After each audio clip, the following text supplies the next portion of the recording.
Theory ना, और उसके क्वेश्चन कर रहे थे। हाँ जी, यही कर रहे थे ना, VSAPI थ्योरी और उसके क्वेश्चन अभी हमने स्टार्ट किए थे। तो निकाल भाई CR क्यों निकालो, क्वेश्चन को ही कंटिन्यू करते हैं, जो क्वेश्चन बचा था उसको डिस्कस कर लेते हैं। चलो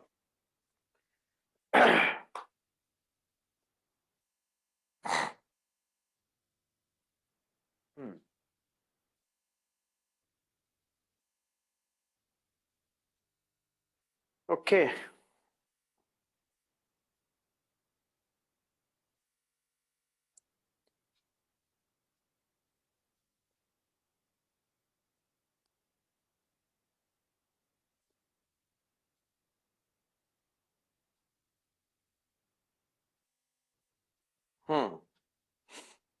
चलिए, द नेक्स्ट क्वेश्चन वाज, कौन सा करना था? 11 ना, क्वेश्चन नंबर 11।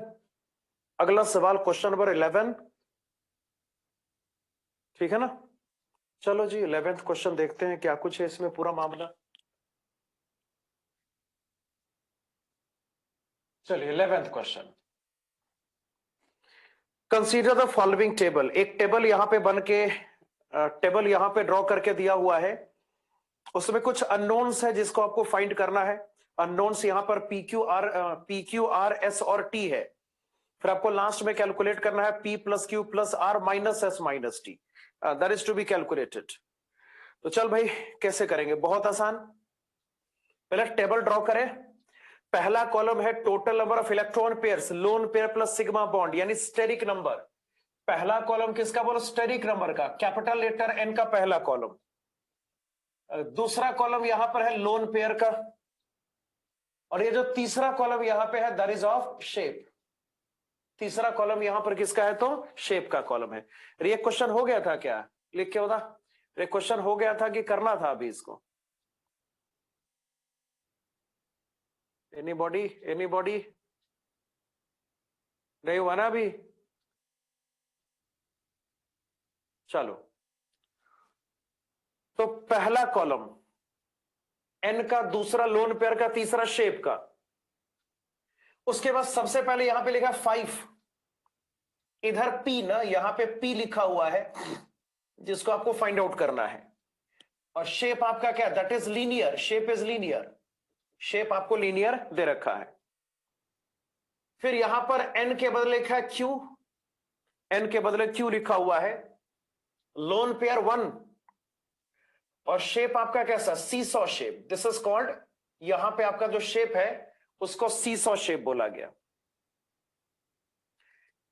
फिर यहां पे लिखा है 4, इट इज 4।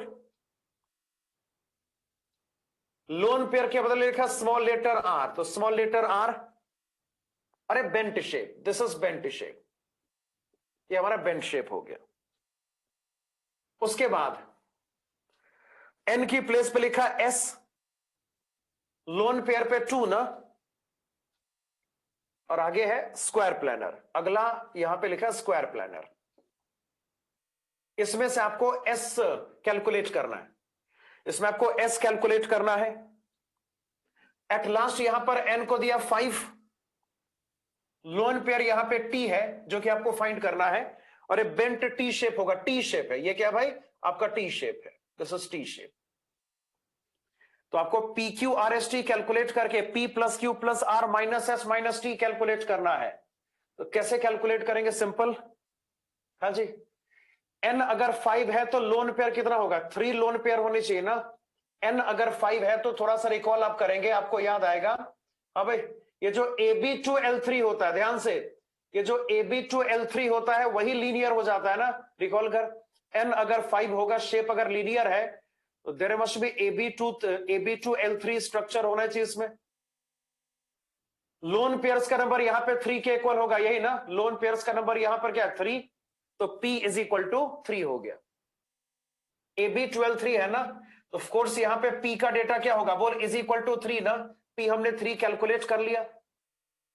उसके बाद आगे अगला केस, Q दिया हुआ, Q आपको कैलकुलेट करना है, लोन पेयर 1 है ना, और शेप आपका सीसॉ। ये सीसॉ शेप कैसा? बोल, सीसॉ शेप मतलब क्या? सीसॉ शेप में हमने डिस्कस किया था, अगर आपको याद होगा तो, क्या था ये? AB4L ना, N इज इक्वल टू 5 जब होता है जब AB4L की बात आती है तो शेप आपका सीसॉ शेप हो जाता है। N यहां पे 4 है और शेप आपका बेंट है ना, तो N अगर 4 होगा तो बेंट शेप यहां पर होगा AB2L2। पॉसिबल है ऐसा? बेंट शेप यहां पर AB2L2 हो जाएगा। पहले इसको तो लिख ले। Q यहां पे 5 आ रहा ना भाई, I have Q is equal to 5। आगे चल, N इज इक्वल टू 4। आपको लोन पेयर्स का नंबर कैलकुलेट करना है, बेंट शेप है तो N अगर 4 है, बेंट शेप AB2L2 होता है, सबको मालूम ही है। तो अब ये सी बात है, R यहां पर क्या 2 लोन पेयर्स ना, AB2L2 में इलेक्ट्रॉन का 2 लोन पेयर्स है, तो बड़ी आसानी से कहा जा सकता है R इज इक्वल टू 2 हो जाएगा। S कैलकुलेट करो, S कितना बोल 6 ना। हाँ भाई, लोन पेयर आपका 2 है और ये स्क्वायर प्लानर है। अब स्क्वायर प्लानर का मतलब क्या, AB4L2 सबको श्योर, ये स्क्वायर प्लानर होगा, दैट इज AB4L2 ना। हाँ जी, यही तो होगा AB4L2। मतलब आपका जो N की वैल्यू है वो 6 हो जाएगी। AB4L2 bond pair 4 lone pair 2, N की वैल्यू 6, मतलब S इज इक्वल टू 6 ना। लास्ट में यहां पे आपको N5 गिवन है, टी शेप है, बता भाई टी शेप कैसा बोल। टी शेप का मतलब यहां पर होगा, याद कर भाई, AB3L2 ना। टी शेप का मतलब होगा N इक्वल्स टू 5 के लिए AB3L2, तो ऑफ कोर्स यहां पर आपका जो लोन पेयर्स का नंबर है वो 2 है, that means T is equal to यहां पे 2 पॉसिबल होगा, इसमें कोई शक की बात नहीं। और जो कैलकुलेट करना है कैलकुलेट करो, आपको कैलकुलेट करना है P plus Q plus R minus S minus T ना, तो करेंगे minus S minus T, this equals to P का डेटा यहां पे 3 होगा, plus Q is equal to क्या 5, R यहां पे 2 माइनस S का डेटा यहां पे 6 होगा, T का डेटा 2 के इक्वल, बोल क्या रिजल्ट आएगा 2 ना, राइट आंसर इज 2।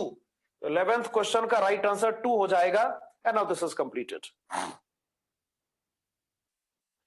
जैसे क्वेश्चन नंबर 14 को भी सॉल्व अब किया जा सकता है। 14th क्वेश्चन आईटी में पूछा गया सवाल है, 14th क्वेश्चन आईटी में पूछा गया सवाल है।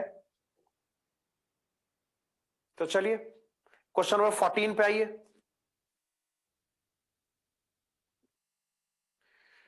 The compound with 2 lone pair of electrons on the central atom is R।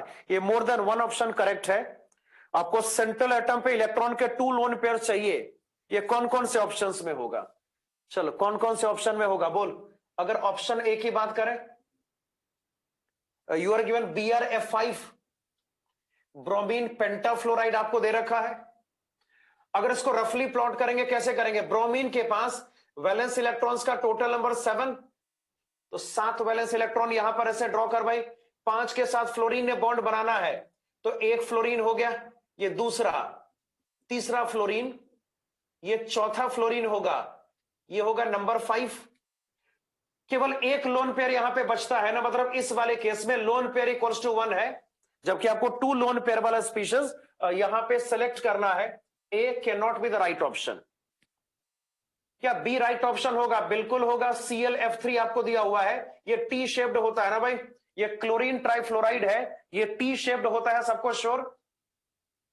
अगर इसके इलेक्ट्रॉनिक इसके रफ डायग्राम को अगर प्लॉट करें, Cl के पास वैलेंस इलेक्ट्रॉन्स की कुल संख्या 7, 3 के साथ यहां पे फ्लोरीन ने बॉन्ड का फॉर्मेशन करना है, तो चलो बॉन्ड का फॉर्मेशन हमने करा दिया, 2 लोन पेयर बच रहा है, तो इस वाले केस में lone pair is equal to 2 ना, तो ये राइट ऑप्शन में काउंट होगा, B will be counted in the right option. अगर सी पार्ट की बात करेंगे, जेनॉन टेट्राफ्लोराइड, हाँ जी, आपके पास यहां पे जेनॉन टेट्राफ्लोराइड का एग्जांपल है, इसमें लोन पेयर्स काउंट कर भाई। जेनॉन के पास वैलेंस इलेक्ट्रॉन्स का टोटल नंबर 8 हो जाएगा, सबको श्योर। इसके पास वैलेंस इलेक्ट्रॉन्स का टोटल नंबर 8 ना, और 4 के साथ फ्लोरीन ने बॉन्ड बनाना है, तो कैसे बनाएंगे, यहां पे फ्लोरीन हो गया, ये फ्लोरीन है दूसरा, तीसरा फ्लोरीन, चौथा फ्लोरीन ना, 2 लोन पेयर्स यहां पे बचा रह गया, तो इस कॉन्टेक्स्ट में lone pair is equal to 2 ना, ये भी राइट ऑप्शन में शामिल होगा। क्या डी पार्ट राइट ऑप्शन में शामिल होगा? सल्फर टेट्राफ्लोराइड आपको दिया हुआ है, ये सीसो शेप्ड होता है, याद करो, ये सीसो शेप्ड होता है ना।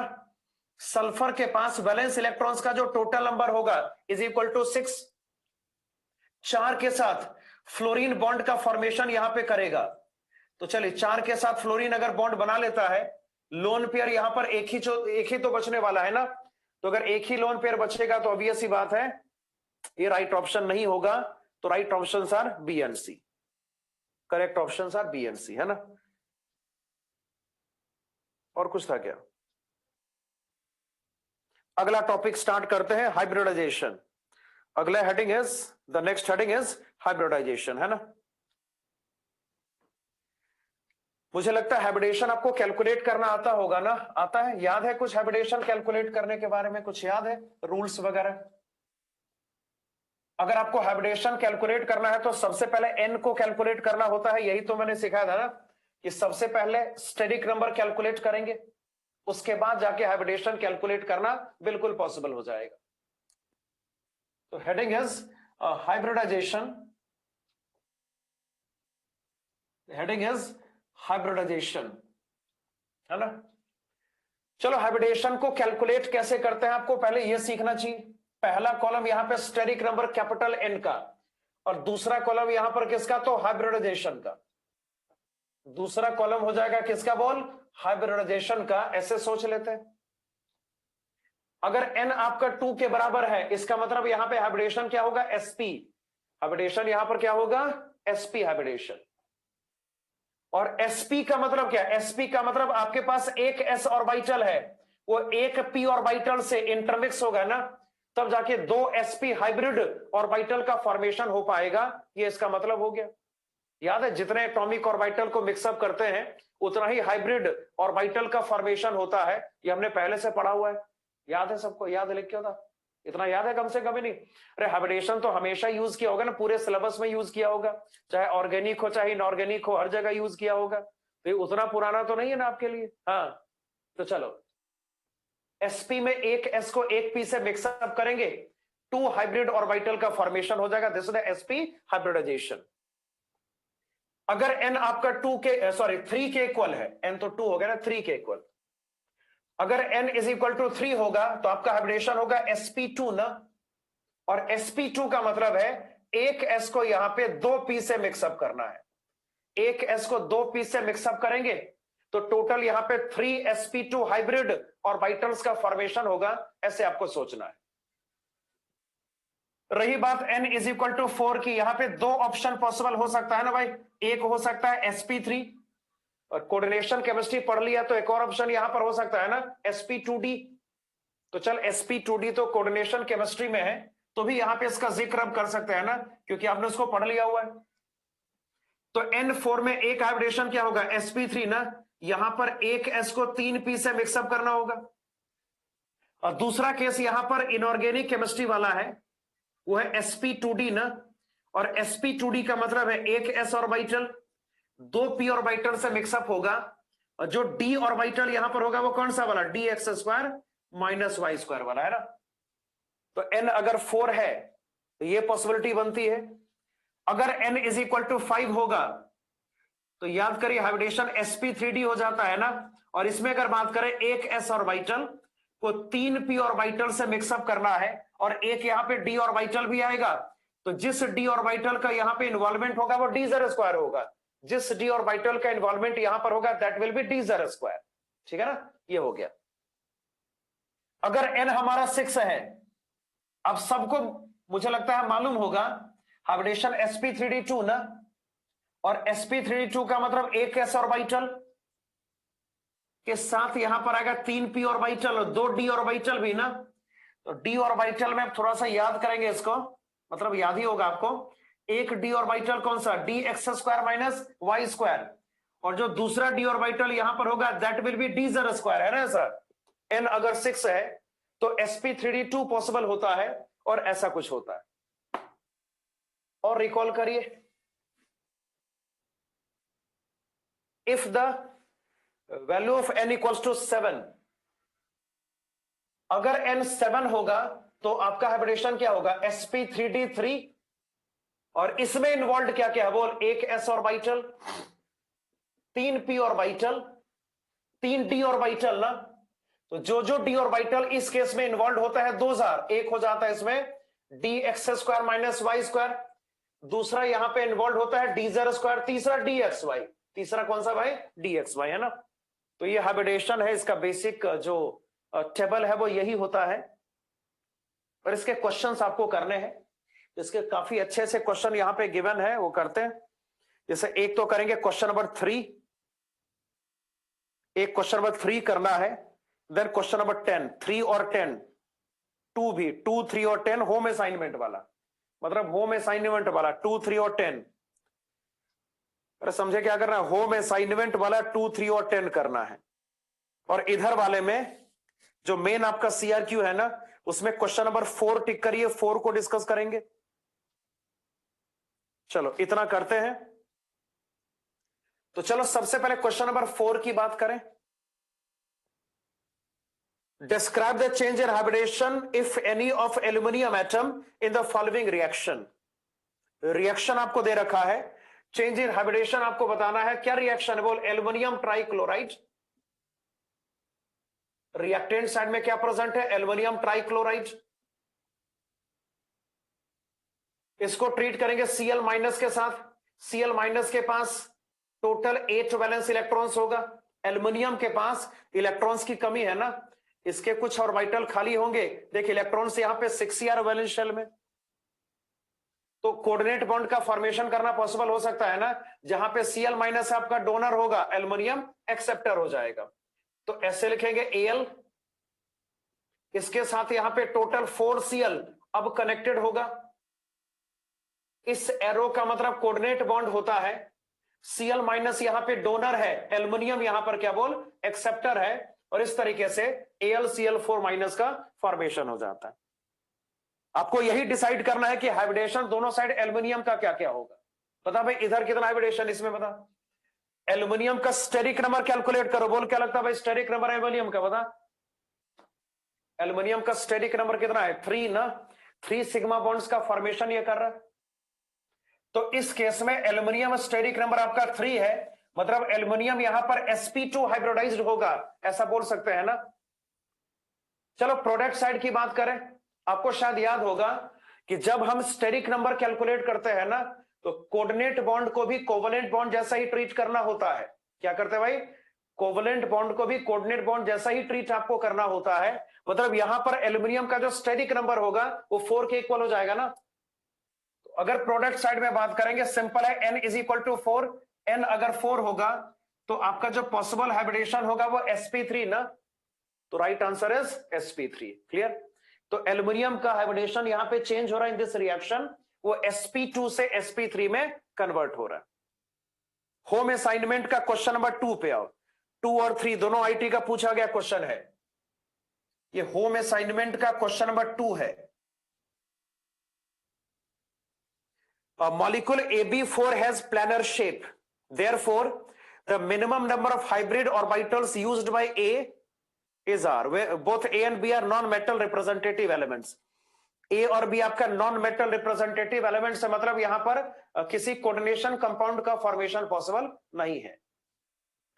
वी आर गिवन AB4, आपको AB4 गिवन है, and this must be planar. ये प्लानर होना चाहिए। ये कैसा होना चाहिए भाई, प्लानर होना चाहिए। अब ये प्लानर कैसे होगा, AB4 तभी प्लानर हो सकता है जब स्क्वायर प्लानर हो जाए। बोल हाँ या ना, होगा ऐसा।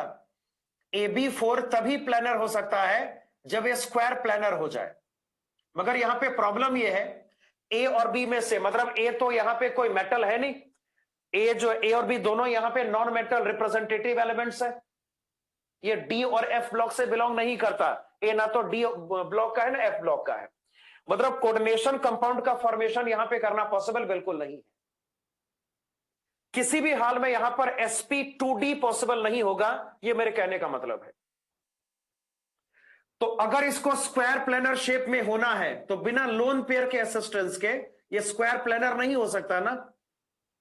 इसका जो पेरेंट डायग्राम होगा वो ऑक्टाहेड्रल होना चाहिए। हाँ जी, इसका जो पेरेंट स्ट्रक्चर होगा वो ऑक्टाहेड्रल होना चाहिए ना।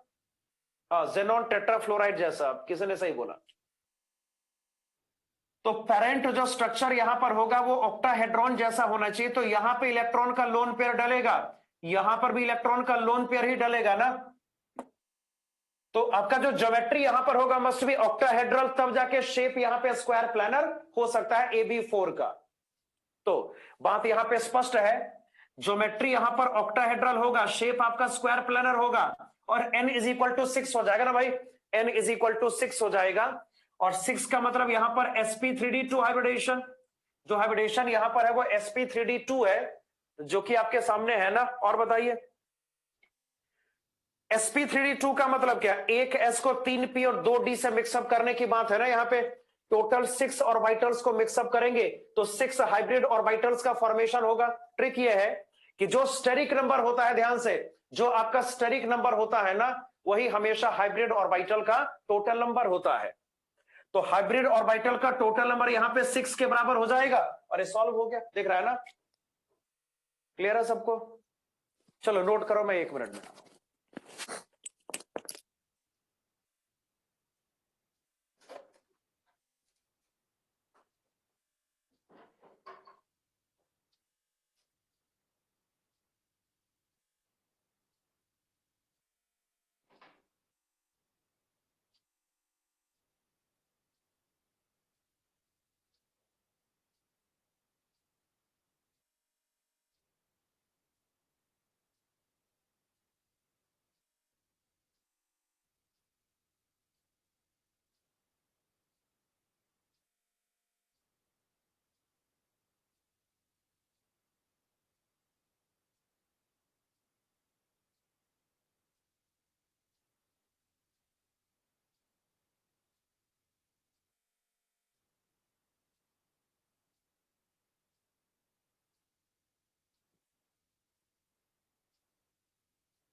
अगला क्वेश्चन है, that is home assignment question number 3, third question home assignment का। अब आपको यहाँ पे डिस्कस करना है, आपको यहाँ पे सोचना है कैसे करेंगे इसको। ये काफी बढ़िया क्वेश्चन है, मतलब इसमें पूरा का पूरा हाइब्रिडेशन इन्वॉल्व है ना। मतलब इसको करने से काफी सारी चीजें क्लियर हो जाएंगी आपकी रिगार्डिंग हाइब्रिडाइजेशन। तो ये शुरू करते हैं क्वेश्चन नंबर 3 को। Home assignment question number 3।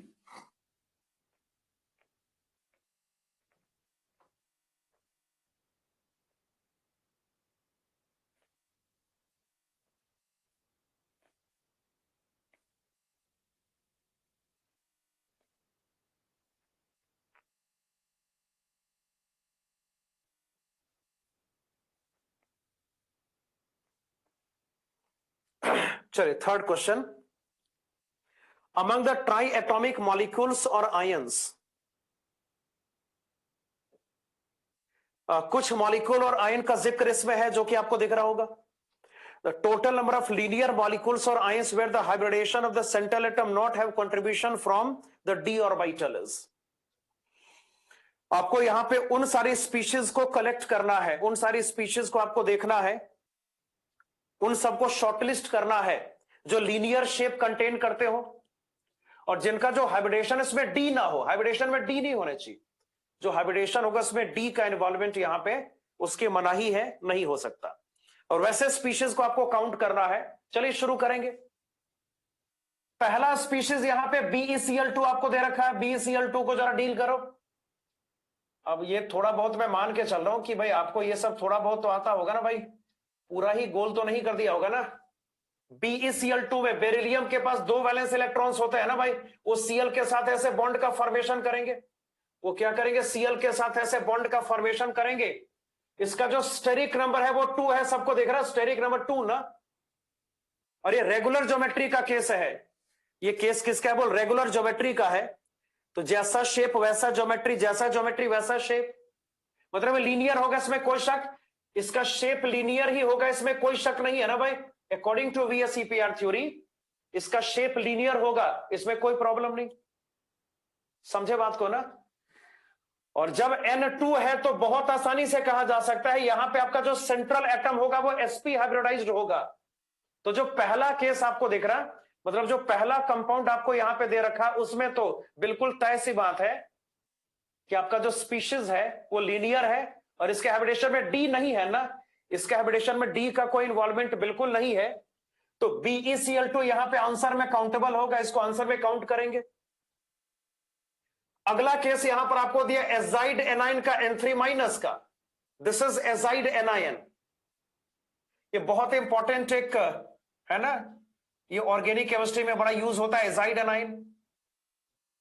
Azide A9 का जो मोस्ट स्टेबल कैनोनिकल स्ट्रक्चर होगा वो यही तो होगा, और यहां पे चार्ज है इसका नेगेटिव, बाहर पे चार्ज इसका नेगेटिव होता है, और सेंट्रल नाइट्रोजन पे कोई इलेक्ट्रॉन का लोन पेयर प्रेजेंट नहीं होता है। तुमने शायद इसके बारे में सुना होगा, ये एजाइड एनाइन है, कुछ ऐसा। अब जैसे सेंट्रल एटम के बारे में सोचा जाता है तब ना शेप और ज्योमेट्री की बात हम कर सकते हैं। तो डबल बॉन्ड्स के प्रेजेंस का मतलब यहां पे सिग्मा और पाई, यहां पे बोल क्या सिग्मा एंड पाई ना।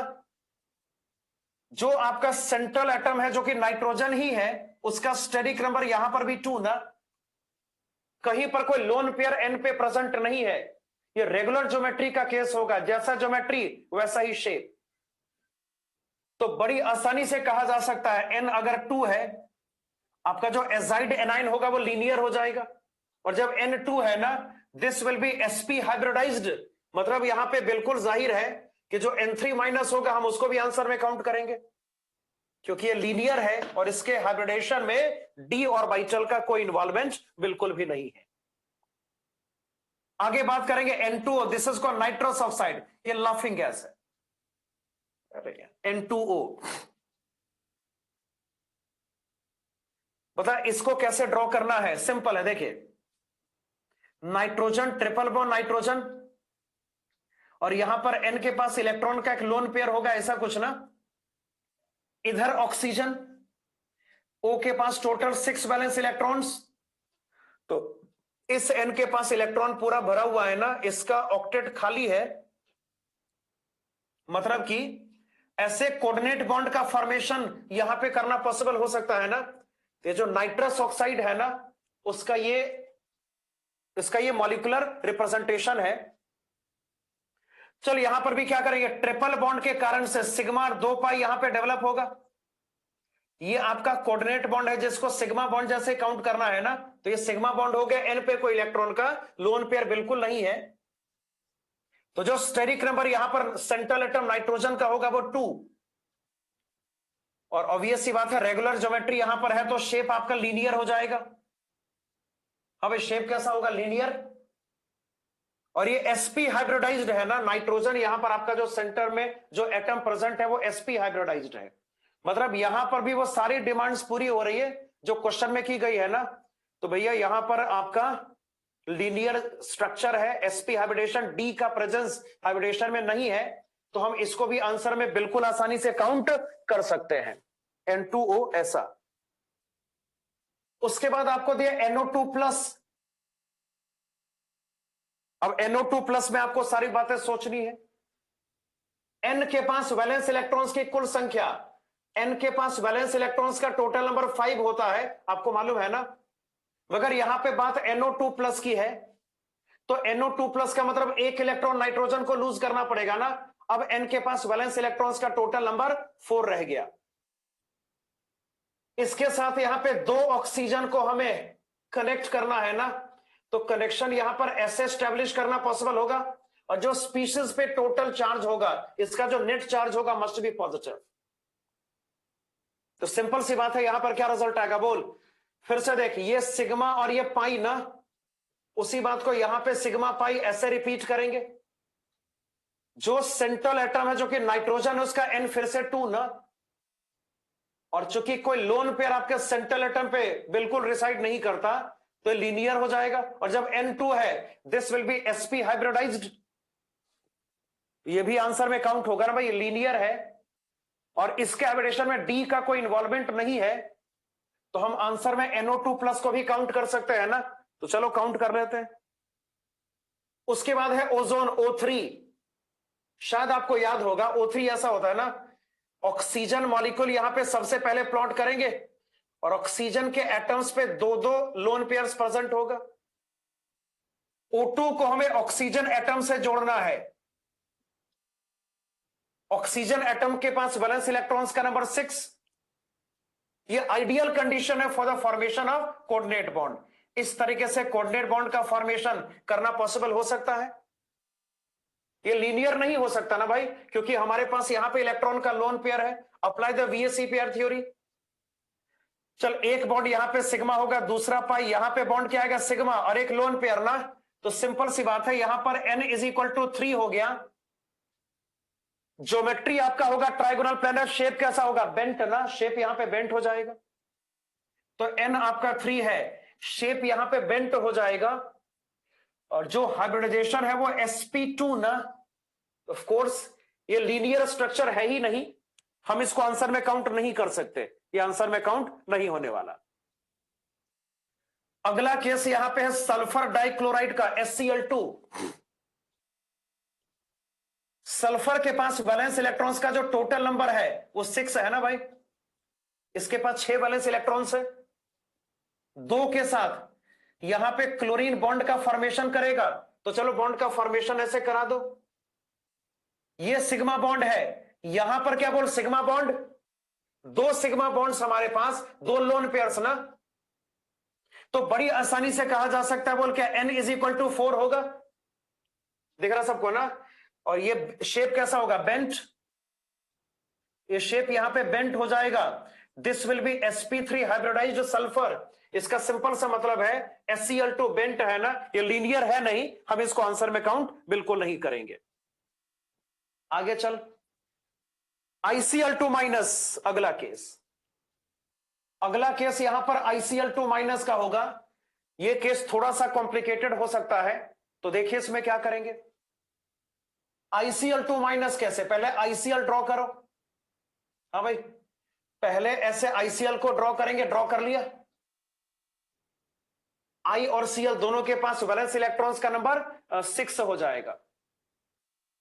इसका रिएक्शन आपको Cl माइनस के साथ करना है, करा दो फिर। इसका रिएक्शन आपको Cl माइनस के साथ करना है। देखिए ध्यान से, Cl माइनस के पास इलेक्ट्रॉन पूरा भरा हुआ है ना भाई। इसके पास इलेक्ट्रॉन की कोई कमी नहीं है। इसके पास इलेक्ट्रॉन बिल्कुल कह सकते हैं मैक्सिमम एक्सटेंट पर है ना। 8 इलेक्ट्रॉन्स इसके पास है, ऑक्टेट उसका कंप्लीटेड है।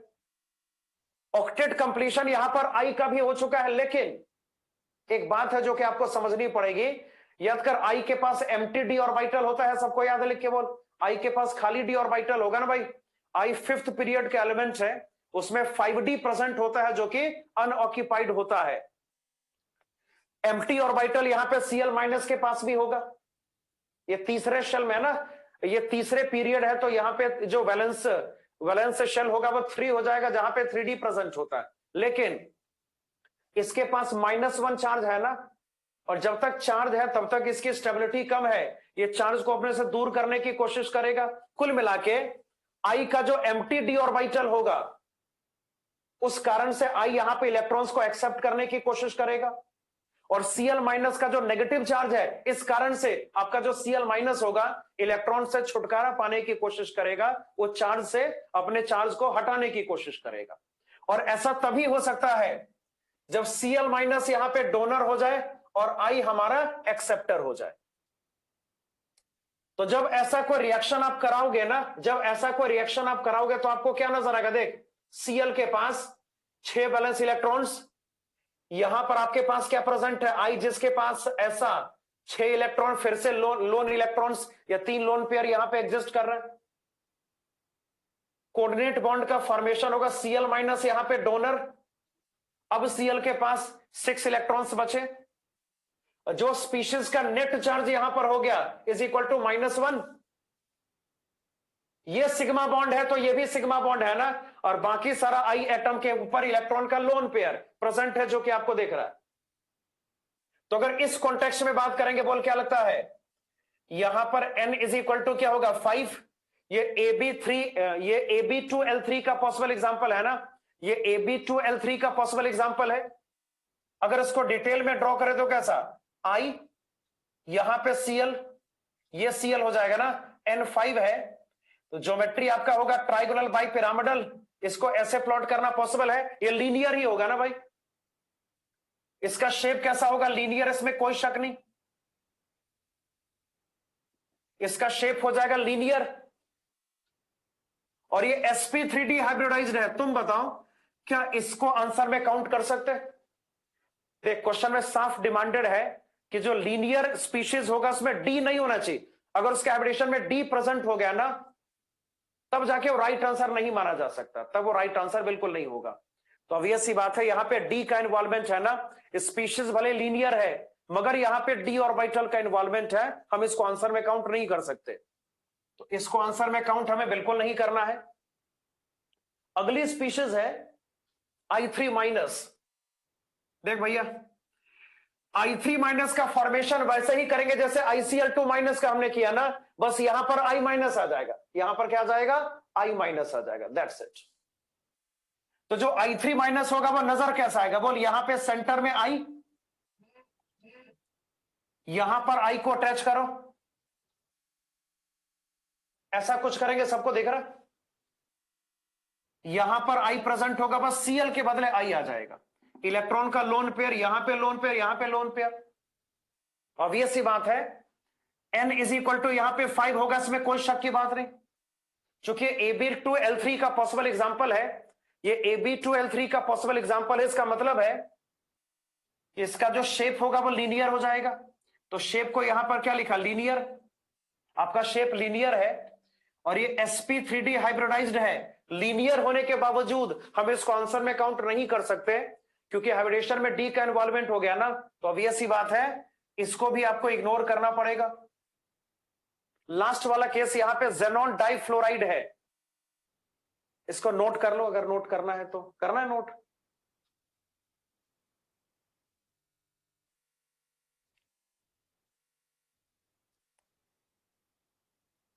उससे मैंने साथ में नोट करने को बोला था ना पिछली क्लास में।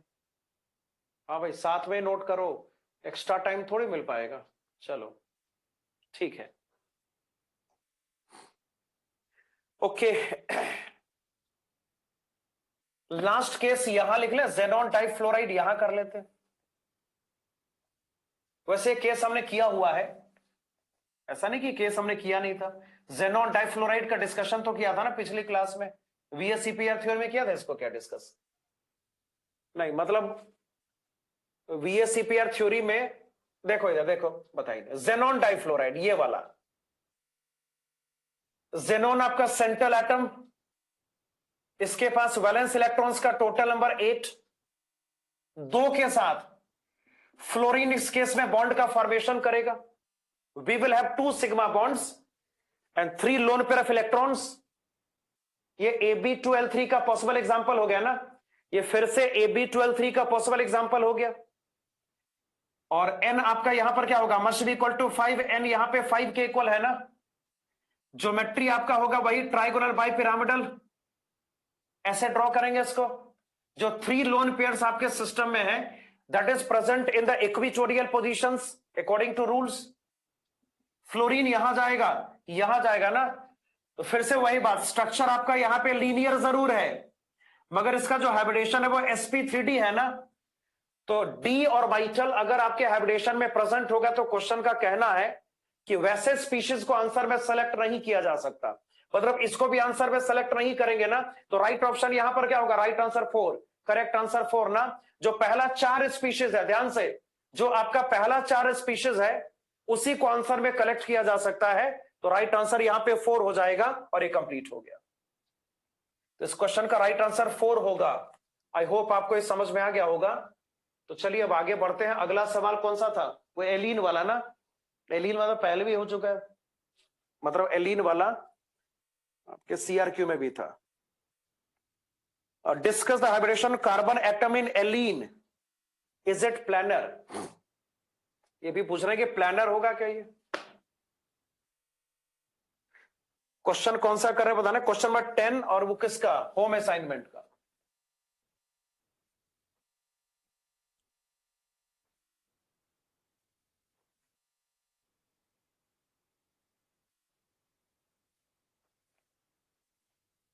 चलिए स्टार्ट करिए क्वेश्चन नंबर 10 जो कि बड़ा आसान है। Discuss the hybridisation on carbon atoms in allene. Formula C3H4 है ना, ये स्टीरियो केमिस्ट्री का बड़ा फेमस कंपाउंड है। तो कैसे इसको, इसका फॉर्मूला ये हो ना, कार्बन डबल बॉन्ड कार्बन, फिर से डबल बॉन्ड कार्बन ना, also we have hydrogen atoms, इधर भी हाइड्रोजन एटम्स, ये एलीन हो गया। चलो बात करेंगे सिग्मा बॉन्ड, यहां पर क्या बोल, सिग्मा डबल बॉन्ड है तो सिग्मा एंड पाई, इधर सिग्मा और पाई आएगा, यहां पे सिग्मा और ये भी सिग्मा हो जाएगा। आपको यहां पे सारे कार्बन एटम्स का, हाँ जी, आपको यहां पे सारे कार्बन एटम्स का हाइब्रिडेशन कैलकुलेट करना है, जो कि बहुत आसान है ना। अगर इस लेफ्ट वाले कार्बन एटम की बात करेंगे, बोल N इज इक्वल टू क्या होगा, 3 सिग्मा बॉन्ड्स इस कार्बन पे है, कोई लोन पेयर यहां पे कार्बन पे एग्जिस्ट नहीं कर रहा। N is equal to 3, N अगर 3 होगा द हाइब्रिडेशन इज sp2 ना, क्लियर। इस सेंट्रल कार्बन की बात कर भाई, यहां पर N इज इक्वल टू 2 हो जाएगा, सबको श्योर है। यहां पर N की वैल्यू 2 के बराबर हो जाएगी, 2 सिग्मा बॉन्ड्स यहां पे कार्बन पे है ना, तो जो हाइब्रिडेशन यहां पर होगा वो sp हो जाएगा, सबको क्लियर। राइट वाले कार्बन की बात करें तो यहां पर N की वैल्यू 3 के बराबर होगी, क्या हाइब्रिडेशन आएगा, sp2, ये भी फिनिश हो गया।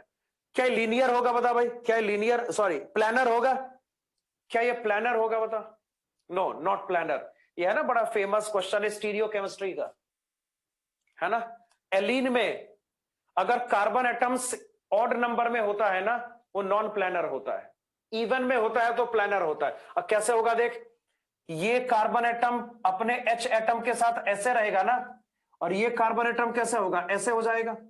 ये 2 हाइड्रोजन इस बोर्ड पर है ना, तो ये जो 2 हाइड्रोजन होगा उसमें से एक बोर्ड के अंदर होगा, एक बोर्ड के बाहर होगा, है ना। दैट्स वाई एलीन जिसमें कि कार्बन एटम्स का नंबर ऑड है ना, वो कभी भी प्लानर नहीं होता, वो हमेशा नॉन प्लानर होता है, क्लियर ना। तो ये हो गया नॉन प्लानर और ये खत्म। चलो इट्स ऑल अबाउट हाइब्रिडेशन। अगला टॉपिक स्टार्ट करिए, दैट इज, अगला टॉपिक क्या शुरू करेंगे, बॉन्ड पैरामीटर सबको आता है ना, बॉन्ड लेंथ वगैरह तो आता ही होगा। हाँ भाई, बॉन्ड लेंथ हो गया, बॉन्ड एंगल और बॉन्ड एनर्जी, इसके बारे में सबको आइडिया है ना भाई। थोड़ा सा 1-2 केसेस बॉन्ड लेंथ का हम जरूर करेंगे, और इसको करेंगे क्वेश्चन आंसर के थ्रू, है ना। उसका क्वेश्चन आंसर के थ्रू ही करते हैं। जरा यहां देखना, देख क्वेश्चन ऐसा है, देख सवाल कैसा पूछ रहे तुमसे। सपोज करो ऐसा,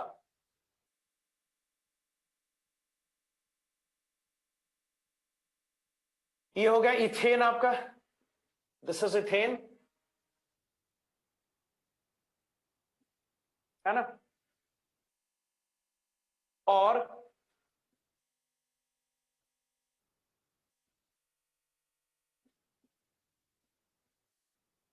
एक यहां पे फ्लोरीन लगा दो, दोनों केस में कार्बन कार्बन सिंगल बॉन्ड है, सबको देख रहा। यहां पे बॉन्ड का लेंथ क्या हो सकता है, स्मॉल लेटर ए, यहां पे बॉन्ड के लेंथ को स्मॉल लेटर बी से एक्सप्रेस करो। ए और बी में कंपैरिजन करना होगा कि कौन सा बॉन्ड यहां पे, किसका लेंथ यहां पे ज्यादा, किसका लेंथ यहां पे कम, है ना। किसका लेंथ यहां पे ज्यादा, किसका लेंथ यहां पे कम, ये आपको डिसाइड करना होता है। कैसे डिसाइड करेंगे बोल, कैसे डिसाइड करेंगे। कार्बन यहां पर sp3 हाइब्रिडाइज्ड है ना भाई, कार्बन यहां पर sp3 हाइब्रिडाइज्ड है।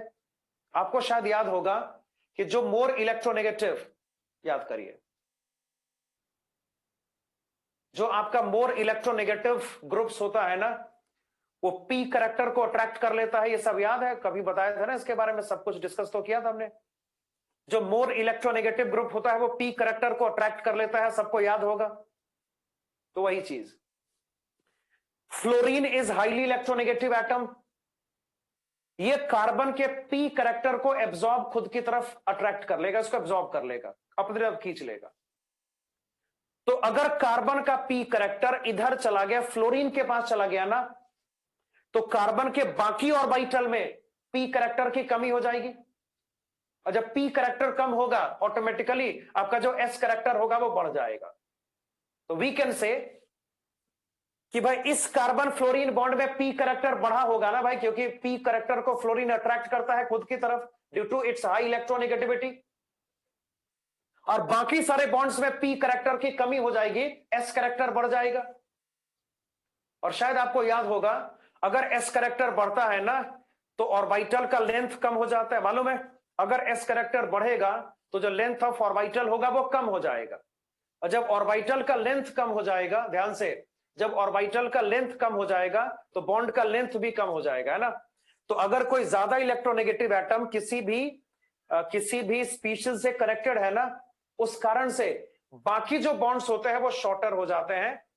तो हम इसको कैसे एक्सप्लेन कर सकते हैं भाई, कि इस बॉन्ड में पी करेक्टर की कमी हो जाएगी, एस करेक्टर बढ़ जाएगा, एस करेक्टर क्या होगा? बढ़ जाएगा, एंड दैट्स वाई जिसमें एस करेक्टर ज्यादा है वो छोटा बॉन्ड है, जहां पर एस करेक्टर कम है वो बड़ा बॉन्ड है। तो ए और बी में कंपैरिजन करने से साफ पता चल रहा है, अब ए यहां पे बिगर होगा बी के रेस्पेक्ट में, ए क्या होगा भाई? बी के रेस्पेक्ट में बिगर हो जाएगा। तो ये तो आता ही ना सबको, ये सब आता है। बॉन्ड लेंथ में सब क्लियर हो सबको? बता भाई, बॉन्ड मल्टीप्लिसिटी अगर बढ़ाएंगे तो बॉन्ड का लेंथ कम होगा, ये सब मालूम है ना? सिंगल बॉन्ड का लेंथ हमेशा सबसे ज्यादा होता है, डबल बॉन्ड का कम है, ट्रिपल बॉन्ड का और कम, ये सब मालूम ही है। तो मैं बॉन्ड पैरामीटर यहां पे रिवाइज नहीं कर रहा, और उसके क्वेश्चन जो सीआरक्यू में गिवन है ना, हम उसको खाली सॉल्व करेंगे, उसको खाली डिस्कस करेंगे, वो भी बाद में करेंगे। हम अगला डिस्कशन यहां पे स्टार्ट कर सकते हैं, दैट इज, देख हमें डिस्कशन अब क्या क्या करना है। एक तो फेजांस रूल का डिस्कशन हम करेंगे जो कि बहुत इंपॉर्टेंट है। फेजांस रूल के बाद आ जाना है डाइपोल मोमेंट पे, देन मॉलिक्यूलर ऑर्बिटल थ्योरी। इतना डिस्कशन आपको अच्छे से करना है, यहां से भी क्वेश्चन जो है ना आमतौर पे ज्यादा कॉमन है, बड़ा कॉमन है, क्वेश्चन आते हैं उससे। तो हेडिंग इज फेजांस रूल्स।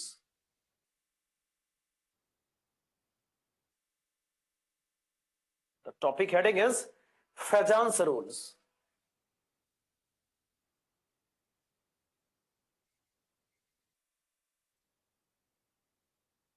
देख भाई, इसमें एक नई बात है ना?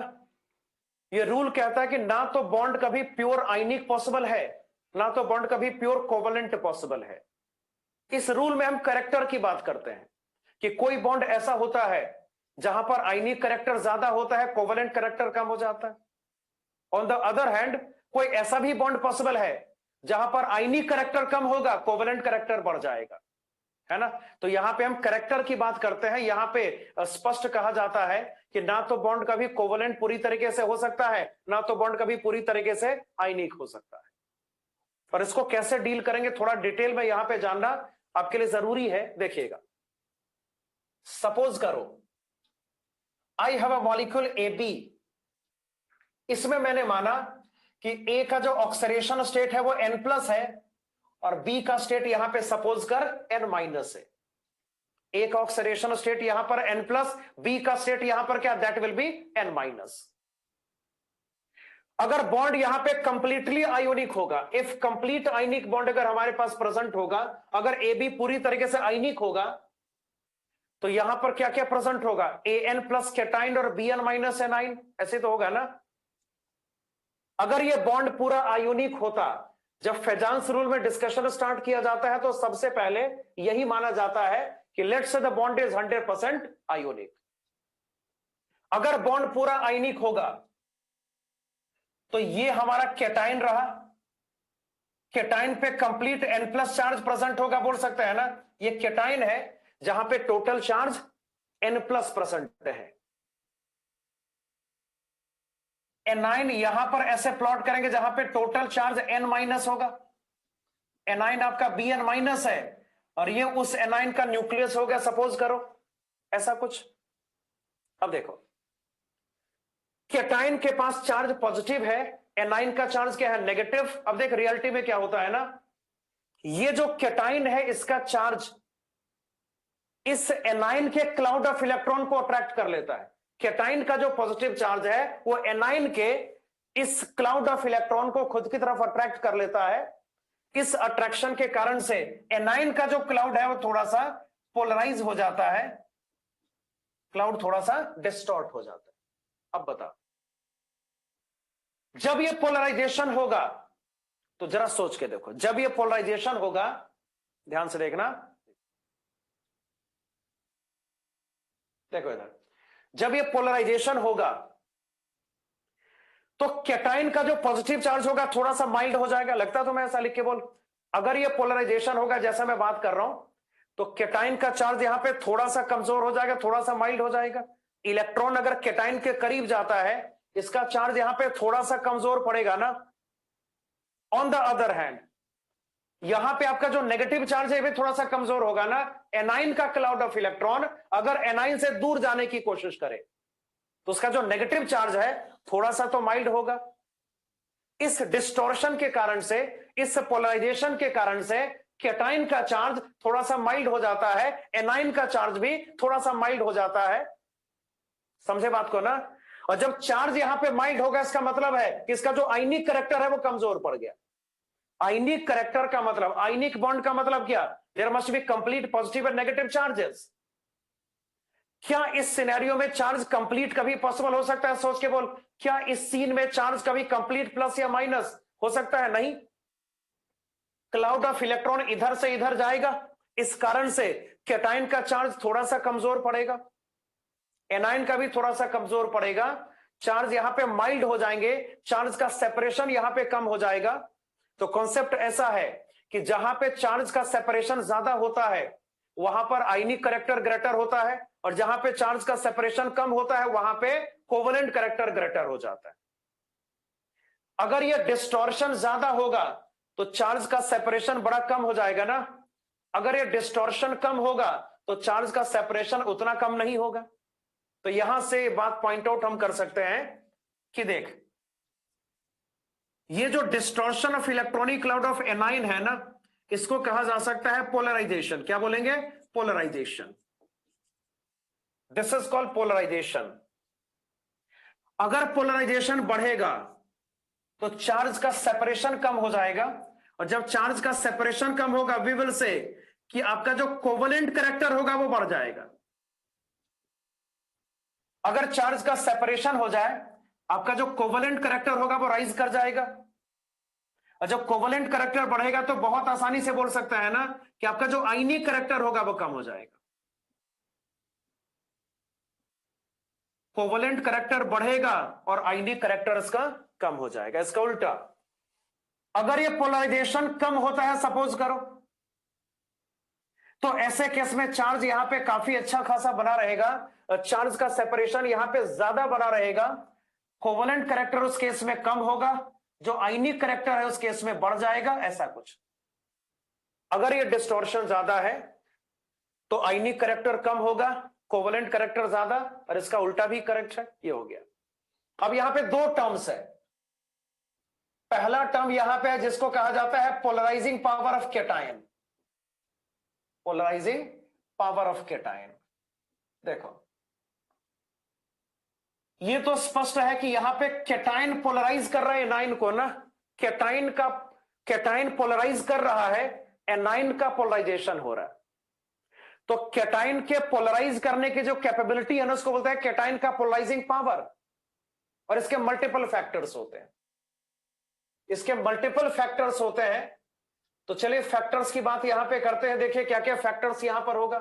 सबसे पहला फैक्टर यहां पर होता है चार्ज का। हाँ जी, सबसे पहला फैक्टर यहां पर क्या होगा? चार्ज का। अगर कैटायन का चार्ज बिगर है तो उसका जो डिस्टॉर्शन पावर होगा वो तो बिगर होगा ना भाई। अगर चार्ज यहां पे बहुत हाई पॉजिटिव है, वो क्लाउड ऑफ एनाइन को बहुत स्ट्रांगली अट्रैक्ट करेगा, उस केस में पोलराइजेशन ज्यादा होगा, ऐसा बोला जा सकता है ना। अगर चार्ज यहां पे कम है तो कैटायन यहां पे ज्यादा डिस्टॉर्शन क्रिएट नहीं कर पाएगा, उस केस का जो कैटायन का पोलराइजिंग पावर होगा वो कम हो जाएगा। तो बात यहां पर ऐसी है कि जो पोलराइजिंग पावर ऑफ कैटायन होता है ना, वो एक्चुअल में कैटायन के चार्ज के मैग्नीट्यूड के डायरेक्टली प्रोपोर्शनल होता है। अगर कैटायन पे ज्यादा चार्ज है उसका पोलराइजिंग पावर ग्रेटर होगा, अगर कैटायन पे लेस चार्ज प्रेजेंट है उसका पोलराइजिंग पावर स्मॉलर हो जाएगा। पहला फैक्टर यहां पे चार्ज का। दूसरा फैक्टर क्या? साइज का।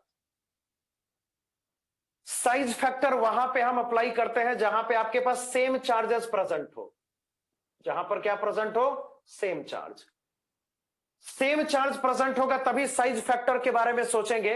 और यहां पे कॉन्सेप्ट यह है, अगर साइज कम हो जाए किसी कैटाइन का ना, तो उसका जो चार्ज डेंसिटी है वो राइज कर जाता है, उसका अट्रैक्शन पावर बढ़ जाता है, उसका पोलराइजिंग पावर बढ़ जाता है। तो सेम चार्ज अगर होगा तो साइज आपका डिसाइडिंग फैक्टर हो सकता है। एंड वी विल से कि आपका जो पोलराइजिंग पावर होगा वो हमेशा साइज के इनवर्सली प्रोपोर्शनल होगा। तीसरा फैक्टर यहां पर इलेक्ट्रॉनिक कॉन्फ़िगरेशन है। हाँ जी, तीसरा फैक्टर यहां पर क्या, तो इलेक्ट्रॉनिक कॉन्फ़िगरेशन है। जिस कैटायन के पास pseudo noble gas configuration present होता है उसका पोलराइजिंग पावर ज्यादा होता है उस कैटायन के रेस्पेक्ट में जिसका कॉन्फ़िगरेशन नोबल गैस कॉन्फ़िगरेशन होता है। तो सूडो नोबल गैस कॉन्फ़िगरेशन जिस कैटायन के पास होगा उसका पोलराइजिंग पावर ज्यादा होगा। देखो सारा नोट्स में लिखा हुआ है ना, तो मैं इसको यहां नहीं लिख रहा, ये हो गया फिनिश। आगे चलते हैं। अगला पॉइंट यहां पर होगा एनाइन का पोलराइजेबिलिटी। देन जो क्वेश्चन आपके सीआरक्यू में दिया हुआ है हम उसका डिस्कशन कर लेंगे। Section 2 is polarisability of anion. Polarisability of anion, देखो ध्यान से ये कैसा, इसमें क्या करते हैं आपको यहां पर ये डिस्कस करना है कि किस कंडीशन में एनाइन का डिस्टॉर्शन ऑफ इलेक्ट्रॉनिक क्लाउड ज्यादा होगा और किस केस में ये कम हो जाएगा। पहला फैक्टर यहां पर होता है चार्ज का फैक्टर। सबसे पहला फैक्टर क्या होगा बोल, चार्ज का फैक्टर। अगर एनाइन पे ज्यादा बड़ा चार्ज प्रेजेंट है ना, तो समझो इसके पास इलेक्ट्रॉन काफी एक्सेस में है।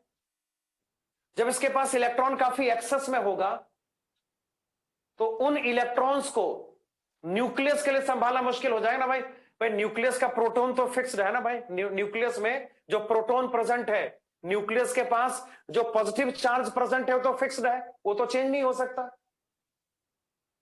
अगर हमारे पास इलेक्ट्रॉन का नंबर प्रोटॉन से काफी ज्यादा हो जाए, मतलब न्यूक्लियस के चार्ज के रेस्पेक्ट में इलेक्ट्रॉन्स का नंबर अगर बहुत ज्यादा हो जाए, तो न्यूक्लियस के लिए इलेक्ट्रॉन्स को संभाले रखना मुश्किल हो जाएगा। तो अगर चार्ज ज्यादा है ना, अगर नेगेटिव चार्ज आपके एनाइन पे ज्यादा है, तो यहां पे इलेक्ट्रॉन्स का नंबर कुछ ज्यादा ही हो जाएगा और उन इलेक्ट्रॉन्स को न्यूक्लियस के लिए संभालना मुश्किल हो जाएगा। वो इलेक्ट्रॉन्स न्यूक्लियस से लूजली बाउंडेड होंगे, वो इलेक्ट्रॉन्स आसानी से इस कैटायन से अट्रैक्ट हो जाएंगे। तो कॉन्सेप्ट यहां पर ऐसा है कि अगर एनाइन का चार्ज बिगर है तो जो एनाइन का इलेक्ट्रॉन क्लाउड होता है वो आसानी से कैटायन से अट्रैक्ट हो जाता है। उस केस में एनाइन का जो पोलराइजेबिलिटी है वो ज्यादा हो जाता है। अगर चार्ज यहां पे लेस नेगेटिव होगा, इसका मतलब है कि एनाइन के जो इलेक्ट्रॉन्स है उसको न्यूक्लियस आसानी से अट्रैक्ट करके रख सकता है और उन इलेक्ट्रॉन्स के लिए इस कैटायन से अट्रैक्ट होना फिर मुश्किल हो जाएगा। तो यहां पे मैं सीधा रूल लिखता हूं कि आपका जो पोलराइजेबिलिटी है ना, एनाइन का जो पोलराइजेबिलिटी होगा वो हमेशा उसके चार्ज के मैग्नीट्यूड के डायरेक्टली प्रोपोर्शनल होगा। वो हमेशा क्या होगा, उसके चार्ज के मैग्नीट्यूड के डायरेक्टली प्रोपोर्शनल होगा। और दूसरा फैक्टर यहां पे साइज का फैक्टर। देख भाई, साइज फैक्टर वहीं पे अप्लाई किया जा सकता है जहां पे सेम चार्ज होगा। याद रखिए, चार्ज अगर सेम है तभी साइज फैक्टर की बात की जा सकती है, अदरवाइज इसकी बात नहीं की जा सकती। देखो, अगर एनाइन बिगर साइज का होगा तो वैलेंस इलेक्ट्रॉन्स और न्यूक्लियस के बीच का डिस्टेंस ज्यादा होगा और जो वैलेंस इलेक्ट्रॉन्स होगा न्यूक्लियस से वीकली अट्रैक्टेड होगा, ऐसा बोल सकते हैं ना। इसका उल्टा, अगर एनाइन छोटी साइज का है तो उसका वैलेंस इलेक्ट्रॉन्स और न्यूक्लियस के बीच का डिस्टेंस कम हो जाएगा और वैलेंस इलेक्ट्रॉन न्यूक्लियस के बीच का अट्रैक्शन ज्यादा बना रहेगा। तो सोचिए, बिगर एनाइंस में जो इलेक्ट्रॉन आउटरमोस्ट शेल में प्रेजेंट है वो न्यूक्लियस से वीकली बाइंडेड है, वो आसानी से कैटायन से अट्रैक्ट हो जाएगा। अगर एनाइन स्मॉलर है तो वैलेंस इलेक्ट्रॉन न्यूक्लियस से स्ट्रांगली बाइंडेड होगा, वो आसानी से उधर जाने की कोशिश नहीं करेगा। तो दूसरा फैक्टर यहां पर यह है, दूसरा पॉइंट यहां पर यह होगा कि एनाइन का जो पोलराइजेबिलिटी होता है वो हमेशा उसके साइज के डायरेक्टली प्रोपोर्शनल होता है। अगर साइज बिगर है तो एनाइन का पोलराइजेबिलिटी ज्यादा होगा, अगर साइज आपका स्मॉलर है तो इसकी वैल्यू कम हो जाएगी। चल इसका भी क्वेश्चन जो सीआरक्यू में दिया उसको ट्राई करते हैं ना। आपको करना है क्वेश्चन नंबर 4। हाँ भाई, 4th क्वेश्चन कर पाओगे खुद से? क्वेश्चन नंबर 4 आइए, होम असाइनमेंट वाला। कौन सा वाला भाई? होम असाइनमेंट वाला।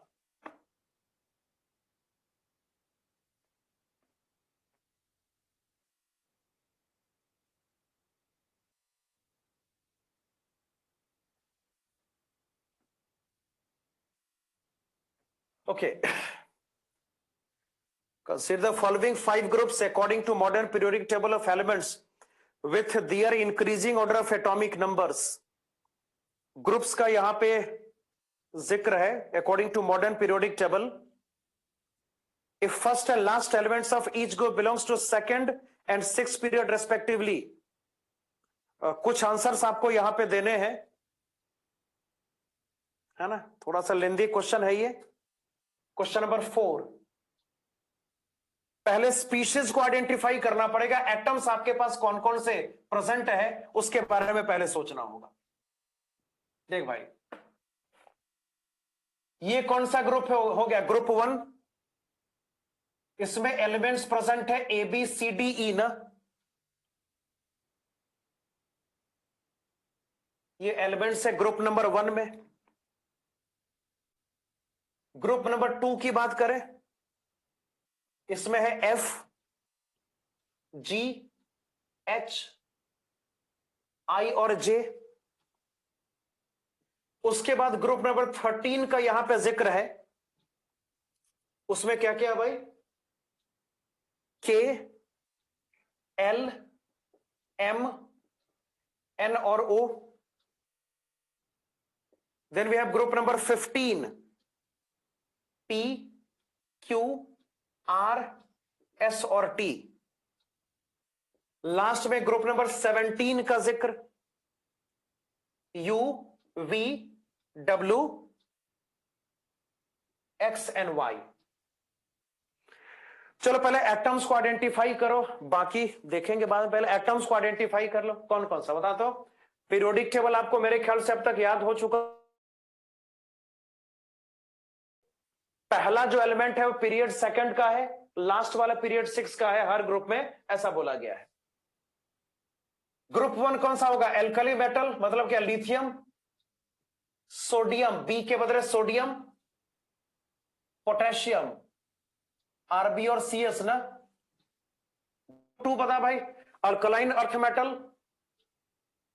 Be, MG, CA, SR, BA. Group 13 boron family, है ना? ग्रुप 13 क्या? बोरोन फैमिली ना, boron family.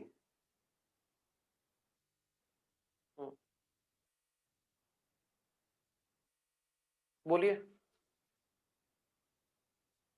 Aluminium, gallium, indium और thallium. Group 15 nitrogen family, N P A S S B and B I. Group 17 halogens, fluorine, chlorine, bromine, iodine और astatine. यही ना? Species identify हो गया। इसके बेसिस पे क्वेश्चंस आपको करने हैं। हाँ भाई, तो अगली क्लास में करेंगे इसको कंप्लीट। तो एलिमेंट्स आइडेंटिफाई हो गया, बाकी डिस्कशन इसका अगली क्लास में करते हैं। तो अगली क्लास में आपको क्या क्या करना है? एक तो करना है डाइपोल मोमेंट, फेजांस रूल हो गया, खाली इसके क्वेश्चन करेंगे, ये कंप्लीट हो जाएगा। तो अगली क्लास में डाइपोल मोमेंट का डिस्कशन करेंगे, और जो मॉलिक्यूलर ऑर्बिटल थ्योरी है ना उसको शुरू करेंगे। ये नेक्स्ट क्लास में करेंगे। चलो फिलहाल मैं फिनिश करता हूं उसको, है ना? अगली क्लास में बात करते हैं।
Good evening, everybody.